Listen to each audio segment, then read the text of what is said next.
But the thing is, if they were to be honest with us and upfront about what the severity of the injury is, well, then they're losing potential. Stephanie White and the Indiana Fever organization have a brutal, undeniable problem, and that problem is entirely, catastrophically 100% of their own making. Caitlin Clark, the most important player this league has seen in a generation, is ruled out tonight.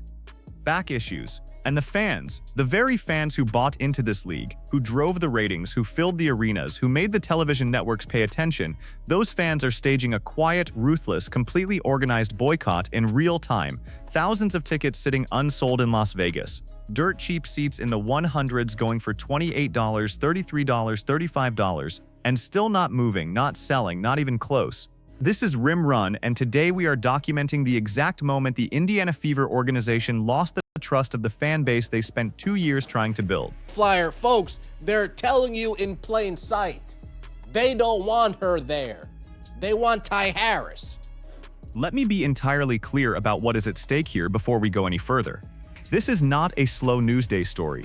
This is not a minor injury update wrapped in routine sports coverage. What is happening tonight? Caitlin Clark ruled out, A'ja Wilson ruled out, thousands of tickets sitting dead in Las Vegas, is the single most visible proof yet that this league's growth is not structural, it is not institutional. It is not the product of smart front office decisions or visionary coaching. The growth belongs to one person. It belongs to Caitlin Clark. And the moment she is not on the floor, the entire machine grinds to a halt in the most embarrassing, most public, most mathematically undeniable way possible. ESPN gave up Sunday Night Baseball for Sunday Night WNBA.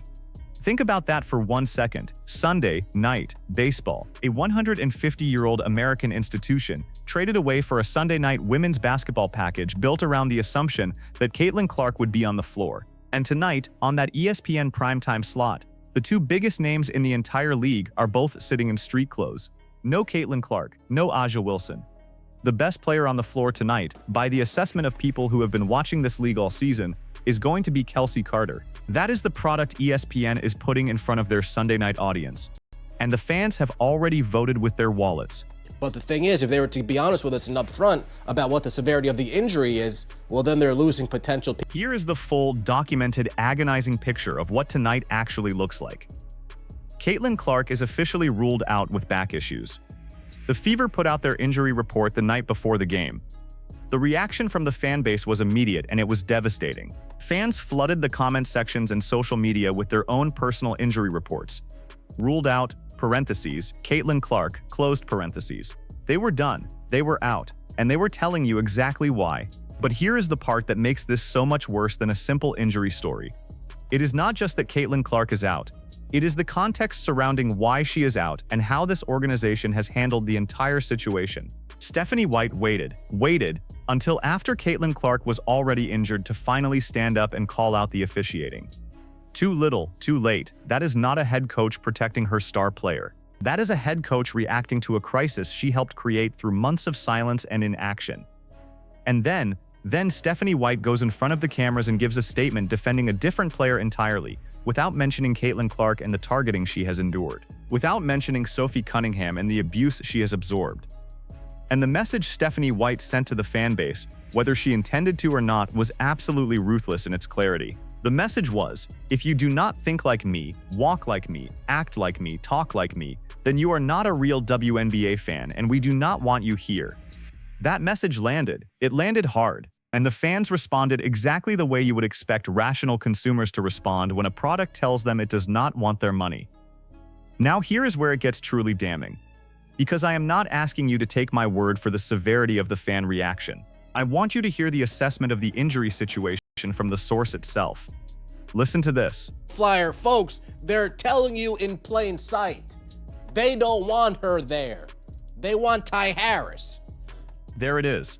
If they were honest about the severity of the injury, they would be losing ticket buyers. That is the admission. That is the accusation laid out in plain language. The Fever organization has a financial incentive to keep the fan base in the dark about how serious Caitlin Clark's back situation actually is. Back problems are not minor injuries. Back problems can linger. Back problems can recur. And the fans who are being asked to buy tickets, to show up, to invest their Sunday nights, those fans deserve to know what they are actually buying into. But transparency costs ticket revenue, so the organization stays vague. And the fans, who are not stupid, have figured that out. Let that sink in for a second. The organization's injury communication strategy is being driven, at least in part, by ticket sales. Not by honesty, not by respect for the people who fill those seats. By ticket sales. And the fans have responded by refusing to fill those seats at any price. Let us talk about what that refusal actually looks like in the market, because the numbers here are absolutely staggering. Thousands of tickets available in Las Vegas. Thousands. This is not a small venue struggling with a midweek game. This is Las Vegas, a market that historically moves tickets reasonably well on a primetime ESPN Sunday night broadcast. And the secondary market has completely collapsed. On StubHub, you can sit in the 100-level sections, premium close-range seats, for $28, $33, $35. Those are not nosebleed prices. Those are incredible deals for a professional basketball game in a major American city on a Sunday night national television broadcast. And even at those prices, the tickets are not moving. Even the cheap, good seats are not selling. Read that sentence again. Even the cheap, good seats are not selling. This is what a consumer revolt looks like. This is what happens when an organization spends months mismanaging its most valuable asset, when a head coach sends a message to the paying public that their kind of fandom is not welcome, and when the product that people actually tuned in to watch is sitting at home with a back injury that the organization will not explain in full because explaining it in full might cost them ticket revenue. This is the catastrophic, soul-crushing, entirely self-inflicted result. Now I want to escalate this, because what is happening tonight is not an isolated incident. This is a pattern. This is the same song and dance that the Fever fanbase went through last year, watching Caitlin Clark miss game after game, sitting through a product that the organization refused to honestly represent to its own paying customers, absorbing the frustration of knowing that the player they came to see was being mishandled at every level of the organization. The fans went through it last year. They endured it. They came back this season because they genuinely believed that this year would be different, that the organization had learned, that Stephanie White had grown, that the front office had made protecting Caitlin Clark the absolute non-negotiable top priority. And here we are, early in the season. Caitlin Clark already out with back issues, the fans already staging a boycott, the tickets already sitting unsold at prices that should have moved in minutes. This is not a one-game story. This is a credibility collapse, and Stephanie White is at the center of it. Let me walk you through the specific tactical failures, because I think it is important that every single person watching this video understands exactly what Stephanie White has done and failed to do in this situation. First, the officiating. Caitlin Clark has been targeted, repeatedly, physically, in ways that any objective observer can see on the film. And Stephanie White's response, for months, was essentially silence. She did not stand up at the podium and demand accountability. She did not make the targeting of her franchise player a public, documented, unavoidable conversation. She waited, she stayed quiet. And then, after the injury happened, after the damage was done, Stephanie White finally decided it was time to get loud about the officiating. After the injury.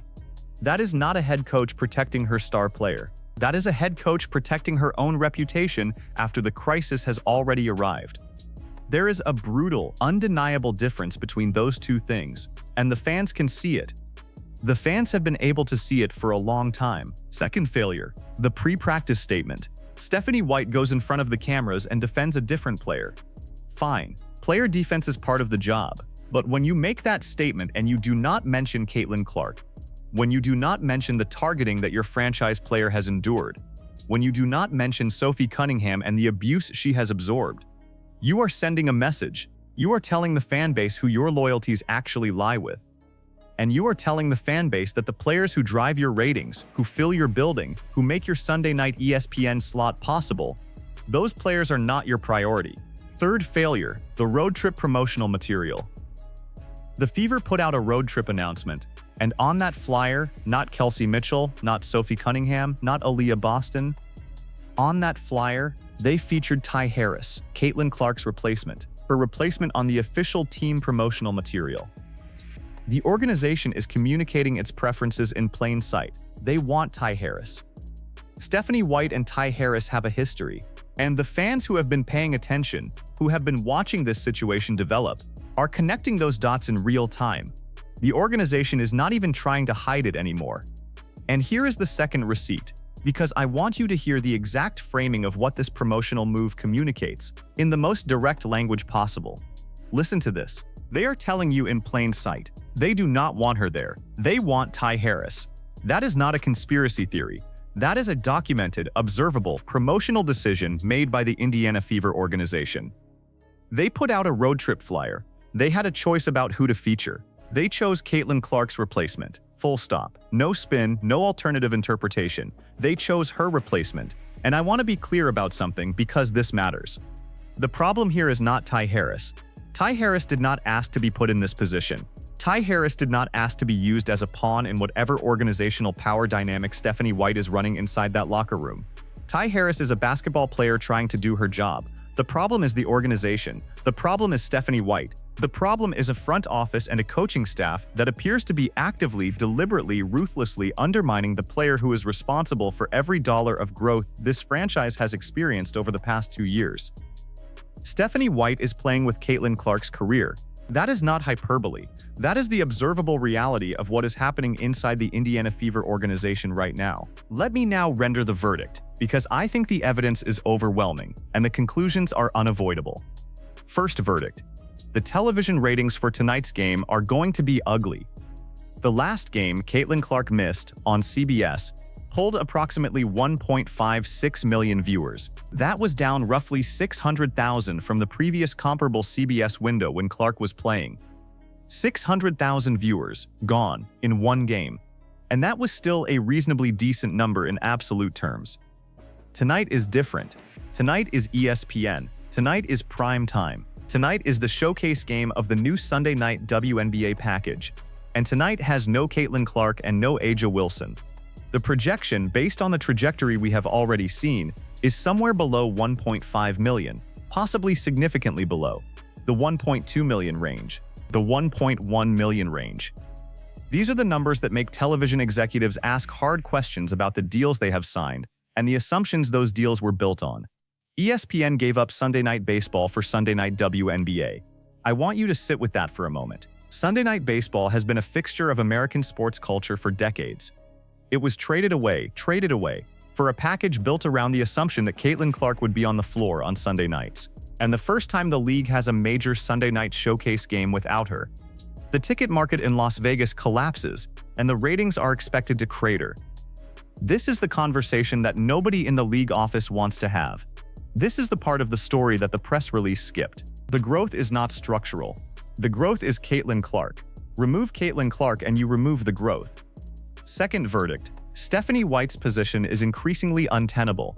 A head coach who cannot protect her star player, who sends alienating messages to the paying fan base, who allows the organization to feature her star player's replacement on promotional materials, while that star player is sitting out with a back injury. That head coach is burning through credibility at an unsustainable rate.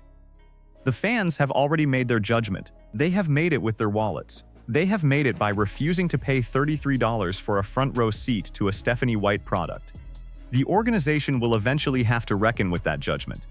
The question is not whether Stephanie White's tenure is under pressure. The question is how long the organization waits before acknowledging that the pressure is real. Third verdict. The Fever organization owes Caitlin Clark a public, documented, honest accounting of her injury situation. Not a vague, ruled-out, precautionary designation designed to protect ticket sales. Not a carefully managed communication strategy built around keeping the paying public just informed enough to keep buying tickets. A real, honest, transparent explanation of what is happening with her back, how serious it is, whether it is chronic, what the timeline looks like, and what the organization is doing to protect her going forward. The fans who have invested in this team, who have bought tickets, who have driven ratings, who have made this league relevant to a national television audience. Those fans deserve that honesty. They deserve it, and they are not getting it. Fourth verdict. The fans who are boycotting tonight are not wrong. I want to be direct about this, because there is a narrative in some corners of the media that frames any fan who expresses frustration with the Fever organization as somehow being disloyal to women's basketball. That narrative is manipulative, and it is false. The fans who are sitting out tonight are responding rationally to a product that has repeatedly failed to deliver what it promised. They came for Caitlin Clark. They were told Caitlin Clark would be protected, developed, and given every resource the organization could provide. They watched last year as Clark missed game after game. They came back this season because they believed things would be different. They are now watching the same situation develop in the early weeks of the new season. Their frustration is earned, their boycott is logical, and the organization that is losing their support has no one to blame but itself. The fans said it clearly. No Caitlin Clark, no watching. No CC, no support. My status, out until CC returns. These are not fringe reactions from a handful of disgruntled commenters. These are the voices of a fan base that was built around one player, that was never given a compelling reason to stay when that player is absent, and that has now decided, collectively, publicly, and with remarkable unanimity, that the Fever organization does not deserve their time or their money when Caitlin Clark is not on the floor. And the most damning part of all of it, the fans who are checking out tonight are not even angry at Caitlin Clark. They are not blaming her. They are not questioning her commitment or her toughness. They understand that back problems are not minor injuries. They understand that back problems can linger and recur. They are angry at the organization that put her in this position. They are angry at the head coach who failed to protect her. They are angry at a franchise that appears to be more interested in managing its own internal politics than in doing right by the player who is responsible for every dollar of growth it has experienced. And one more thing. Because this is the part that the establishment absolutely does not want you to focus on, when the Fever organization communicates its injury updates with the level of vagueness it has been using, it is not just failing the fans, it is failing Caitlin Clark. It is failing the player herself by treating her injury as a ticket sales management problem rather than a human health situation that deserves transparency and respect. Back problems are not minor. Back problems are not precautionary. And a franchise that is managing its communication around a back injury based on what it thinks it can get away with without losing ticket buyers is a franchise that has its priorities catastrophically, ruthlessly, inexcusably wrong. Caitlin Clark is at home tonight. She is not in Las Vegas. She is not suiting up for the primetime ESPN showcase game. She is dealing with a back injury while the organization that is supposed to have her back, in every sense of that phrase, is putting her replacement on promotional flyers and giving vague injury designations to protect its ticket revenue. That is the reality. That is the undeniable, documented, observable reality of what is happening inside the Indiana Fever right now. And Caitlin Clark, for her part, has done nothing wrong. She has shown up. She has competed. She has delivered the kind of basketball that makes national television executives pay attention, that fills arenas, that drives the ratings that justify the deals that keep this league financially viable. She has done her job with everything she has, and the organization that is supposed to support her, protect her, and build around her has failed her at every critical moment. Here is the forced choice I am leaving you with today, and I want you to answer this in the comments right now. Do you believe Stephanie White can turn this around? That she can rebuild the trust of the fan base, protect Caitlin Clark going forward, and give this team a real identity that does not collapse the moment Clark is unavailable? Or do you believe the damage is already done, that the credibility gap between this coaching staff and the paying public is too wide to close, and that the only real solution is a change at the top of the Fever organization? That is the question. Not what do you think about the injury, not are you watching tonight. The real question, is Stephanie White the right person to be coaching Caitlin Clark?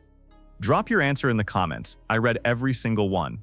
If this video gave you something to think about, hit the like button right now. It is the single most important thing you can do to help this channel keep doing this work. Subscribe if you are not already here, and hit that notification bell so you do not miss the next video, because this story is not over. Not even close. This is Rim Run. We will see you next time.